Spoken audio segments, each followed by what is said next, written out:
சூப்பரான ரசம் எப்படி செய்யுதுன்னு பார்க்கலாம் வாங்க. மிளகு சீரகம் 2 ஸ்பூன் எடுத்துக்கலாம். 1 ஸ்பூன் சோம்பு எடுத்துக்கலாம்.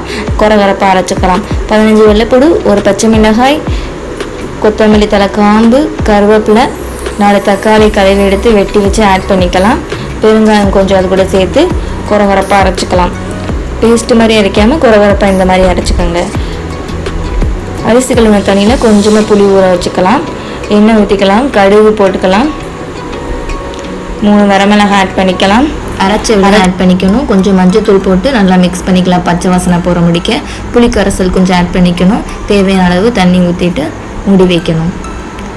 நுர வர ஸ்டேஜில் ஆஃப் பண்ணிடலாம் அடுப்பை. ஆஃப் பண்ண பிறகு கொஞ்சம் தேவையான அளவு உப்பு போட்டுட்டு நல்லா மிக்ஸ் பண்ணிக்க வேண்டியதான். சுவையான சூப்பரான ரசம் ரெடி. சப்ஸ்கிரைப் பண்ணுங்கள், லைக் பண்ணுங்கள், ஷேர் பண்ணுங்கள், கமெண்ட் பண்ணுங்கள். நீங்கள் செஞ்சுட்டு பார்த்துட்டு கமெண்ட் பண்ணுங்கள். தேங்க்யூ.